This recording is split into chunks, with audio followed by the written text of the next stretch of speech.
লক্ষ্মীপুরে যারা অচলে কথা বলবে তাদেরকে অচল করে দেওয়া হবে। দক্ষিণ তেমনি থেকে উত্তর তেমনি পর্যন্ত স্লোগান দেয় 1 ঘন্টা নাকি অচল করে দিব লক্ষ্মীপুর। এই সাহস পাইতো, এই সাহস পাইতো, আজকে এই সাহস দেখাইতেছে। এই লক্ষ্মীপুরকে অচল করে দিবেন। এই লক্ষ্মীপুর থেকে আমরা করেছি, লক্ষ্মীপুর থেকে আমরা লালন করি, পালন করি। লক্ষ্মীপুরের জন্য আমার আন্তরিকতা আছে, লক্ষ্মীপুরের জন্য আমার দরদ আছে, আর তারা অচল করে দিবে। অচল হতে দেওয়া হবে না। লক্ষ্মীপুরে যারা অচলে কথা বলবে তাদেরকে অচল করে দেওয়া হবে।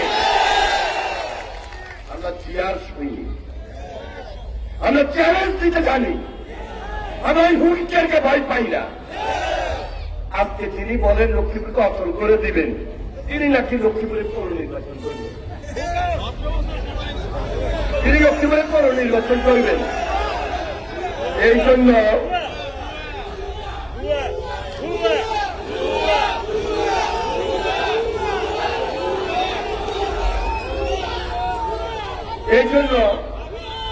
আমার এবং আপনার একটা দায়িত্ব আছে।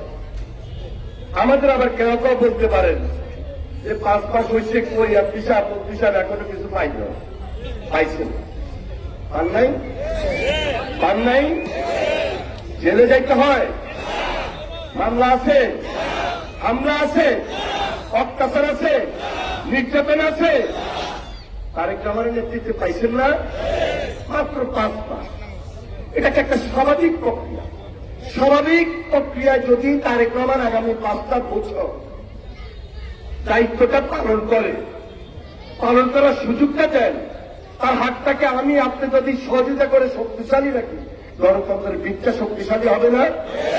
আর 5 মাসে তো বোঝা যায় লক্ষ্মীপুর উন্নয়ন কি হইতে পারে। লক্ষ্মীপুর বিশ্ববিদ্যালয় করতেছি, লক্ষ্মীপুর বিশ্ববিদ্যালয় করতেছি, লক্ষ্মীপুরে মেডিকেল কলেজ করতেছি, লক্ষ্মীপুরে 4 লেন রাস্তা করতেছি, লক্ষ্মীপুরে চন্দ্রবাবু উপজেলা করেছি, লক্ষ্মীপুরে কৃষিভিত্তিক খোল করেছি, লক্ষ্মীপুরে নার্সিং ইনস্টিটিউট, রেল লাইন হবে না? রেল লাইনও করা হচ্ছে ইনশাআল্লাহ। এটা তারেক রহমানের অবদান। কারণ এই লক্ষ্মীপুর অবহেলিত ছিল, আমরা বঞ্চনার শিকার হয়েছি, আমরা অত্যাচারিত ছিলাম, আমরা নির্যাতিত ছিলাম।